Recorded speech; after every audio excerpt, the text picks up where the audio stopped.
नमस्कार। Exams questions के free video series में आपका स्वागत है। इस सीरीज में उत्तर प्रदेश पीसीएस के पिछले 30 वर्षों में पूछे गए प्रश्नों का टॉपिक वाइज एनालिसिस प्रस्तुत किया जाता है। आज के वीडियो में यूपी पीसीएस द्वारा 1997 के प्रीलिम एग्जाम में पूछे गए मॉडर्न हिस्ट्री ऑफ इंडिया यानी आधुनिक भारत के इतिहास के सभी प्रश्नों का डिटेल्ड एनालिसिस प्रस्तुत किया जाएगा। चलिए शुरू करते हैं। क्वेश्चन नंबर 1, निम्नलिखित में से कौन सा सुमेलित नहीं है? पहला, ए पांडुरंग प्रार्थना समाज, दूसरा दयानंद आर्य समाज, तीसरा राजा राम मोहन राय आदि ब्रह्म समाज, चौथा विवेकानंद रामकृष्ण मिशन। इसका सही जवाब है तीसरा, क्योंकि आदि ब्रह्म समाज का संबंध देवेंद्रनाथ टैगोर से था। व्यक्ति तथा उनके द्वारा स्थापित संगठन इस प्रकार हैं: ए पांडुरंग प्रार्थना समाज, दयानंद सरस्वती आर्य समाज, राजा राम मोहन राय ब्रह्म समाज, स्वामी विवेकानंद रामकृष्ण मिशन। अगला प्रश्न, निम्नलिखित देशी राज्यों में से कौन यथावत यानी स्टैंड स्टिल समझौते का पक्षधर था? जिसके विकल्प हैं: पहला हैदराबाद, दूसरा जम्मू एवं कश्मीर, तीसरा जूनागढ़, चौथा मैसूर। जिसका सही जवाब है पहला हैदराबाद। भारत के दक्षिणी क्षेत्र की प्रमुख रियासत हैदराबाद यथावत समझौते का पक्षधर था तथा अपनी ब्रिटिश कालीन स्थिति बनाए रखना चाहता था, लेकिन रियासती विभाग के प्रमुख तथा सचिव के अनुसार यह स्थिति एक मजबूत भारतीय संघ हेतु घातक तथा दूरगामी प्रभाव वाली होती। अतः इस रियासत का विलय इसकी वास्तविक इच्छा के प्रतिरोध स्वरूप प्रभावी की गई। अगला प्रश्न, रणजीत सिंह किस मिसल से संबंधित थे? जिसके विकल्प हैं: पहला सुकेर चकिया, दूसरा संधावालिया, तीसरा अहलूवालिया, चौथा रामगढ़िया। इसका सही जवाब है पहला सुकेर चकिया। अहमद शाह का पंजाब पर प्रभुत्व नाम मात्र का ही था। इसके बाद 12 में पंजाब मिसलों का उदय हुआ, जिसमें रणजीत सिंह का संबंध सुकर चकिया मिसल से था। इस मिसल का मौलिक प्रभाव रावी व चिनाब नदियों के मध्य पाया जाता था। अगला प्रश्न, निम्न में से कौन चतुराईपूर्ण निष्क्रियता की नीति के साथ जुड़ा है? जिसके विकल्प हैं: पहला विलियम बेंटिक, दूसरा लॉर्ड कैनिंग, तीसरा लॉर्ड मेयो, चौथा जॉन लॉरेंस। जिसका सही जवाब है चौथा जॉन लॉरेंस। आंग्ल अफगान संबंधों से संबंधित चतुराई निष्क्रियता की नीति का संबंध जॉन लॉरेंस से लगाया जाता है। यह नीति लॉर्ड एलनब्रो के काल में आरंभ होकर लॉर्ड नॉर्थब्रुक के वायसराय काल तक प्रचलन में थी। कुशल अकर्मण्यता शब्द का प्रथम प्रयोग JWS वाइली द्वारा एडिनबरा रिव्यू के लेख में किया गया था। अगला प्रश्न, निम्न यूरोपीय शक्तियों में भारतीय व्यापार में समय समय पर प्रवेश किया: अंग्रेज, डच, फ्रांसीसी, पुर्तगाली। निम्न कूटों में से उनके प्रवेश का सही तिथिक्रम निर्धारित कीजिए। इसका सही जवाब है दूसरा। भारतीय व्यापार में प्रविष्ट होने वाली ब्रिटिश कंपनियों का यथावत क्रम निम्नलिखित है: पहला पुर्तगाली 1498 में, दूसरा ब्रिटिश 1600 में, तीसरा डच 1596 में, चौथा फ्रांसीसी 1664 में।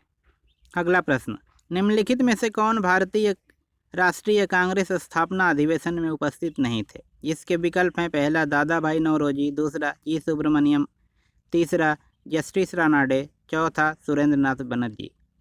इसका सही जवाब है चौथा सुरेंद्रनाथ बनर्जी।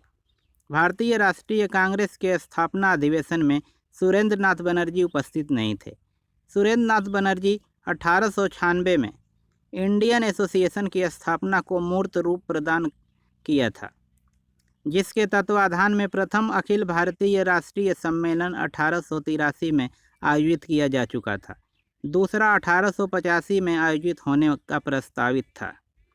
1885 में ही भारतीय राष्ट्रीय कांग्रेस तथा भारतीय राष्ट्रीय सम्मेलन दोनों आयोजित होने के कारण व्यस्तता के वजह से इसमें सम्मिलित नहीं हुए थे।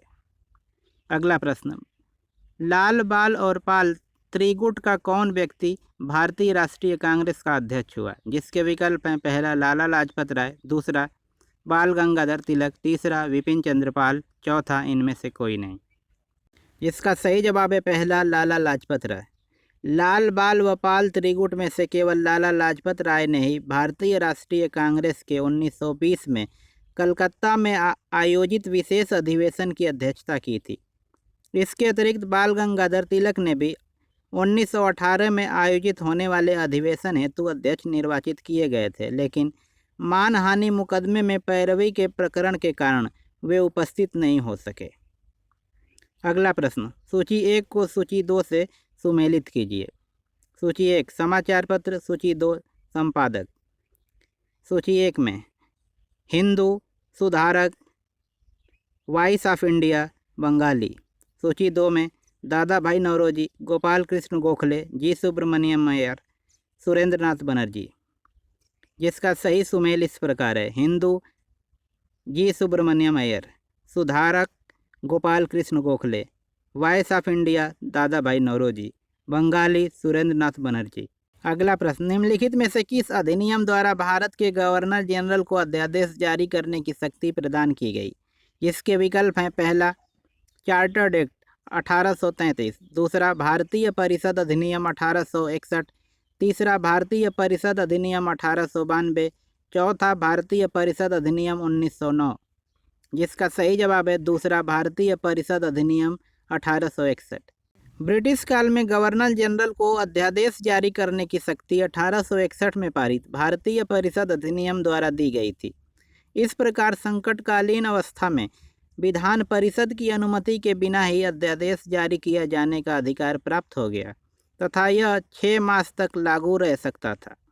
अगला प्रश्न, सूची 1 को सूची 2 से सुमेलित कीजिए। सूची 1 में ए अगस्त घोषणा, बी अगस्त प्रस्ताव, सी अगस्त संकल्प, डी प्रत्यक्ष कार्यवाही दिवस।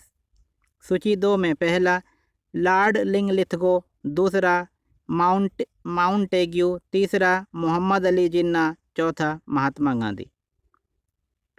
जिसका सही मिलान इस प्रकार है: अगस्त घोषणा मॉन्टेग्यू, अगस्त प्रस्ताव लॉर्ड लिंगलिथगो, अगस्त संकल्प महात्मा गांधी, प्रत्यक्ष कार्यवाही दिवस मोहम्मद अली जिन्ना। अगला प्रश्न, मुस्लिम लीग का प्रथम अध्यक्ष कौन था? जिसके विकल्प हैं: पहला आगा खां, दूसरा हमीद खां, तीसरा हसन खां, चौथा एमएन जिन्ना। जिसका सही जवाब है तीसरा हसन खां। मुस्लिम लीग के प्रथम अधिवेशन की अध्यक्षता नवाब मुश्ताक हसन खां ने की थी। वस्तुतः मुस्लिम लीग का गठन 30 दिसंबर 1906 में ढाका के नवाब सलीमुल्लाह खां के नेतृत्व में तत्कालीन प्रबुद्ध मुस्लिम नेताओं द्वारा ढाका में किया गया था, जिसका प्रमुख उद्देश्य मुस्लिम हितों का संरक्षण तथा तत्कालीन समस्याओं का प्रस्तुतिकरण था। आगा खां 1908 में अध्यक्ष बने, जो 1913 तक अपने पद पर बने रहे। अगला प्रश्न, पत्रकार के कर्तव्य का निर्वहन करते हुए जेल जाने वाला प्रथम भारतीय कौन था? जिसके विकल्प हैं: पहला बाल गंगाधर तिलक, दूसरा दादा भाई नौरोजी, तीसरा मोतीलाल नेहरू, चौथा सुरेंद्र नाथ बनर्जी। जिसका सही जवाब है पहला बाल गंगाधर तिलक। बाल गंगाधर तिलक पत्रकार का कर्तव्य निर्वहन करते हुए जेल जाने वाले प्रथम भारतीय थे। उन्होंने कोल्हापुर रियासत के महाराज के प्रति अपमानजनक व्यवहार करने के कारण अंग्रेजों की आलोचना की थी। तिलक ने अपनी मुखर अभिव्यक्ति मराठा तथा केसरी नामक पत्रों के माध्यम से की। अगला प्रश्न, सुभाष चंद्र बोस के त्याग पत्र के बाद भारतीय राष्ट्रीय कांग्रेस का अध्यक्ष कौन हुआ? जिसके विकल्प हैं: मौलाना अबुल कलाम आज़ाद, पट्टाभी सीतारमैया, राजेंद्र प्रसाद, सरदार पटेल। जिसका सही जवाब है राजेंद्र प्रसाद। 1938 के हरिपुरा तथा 1939 के त्रिपुरी कांग्रेस की अध्यक्षता सुभाष चंद्र बोस ने की थी।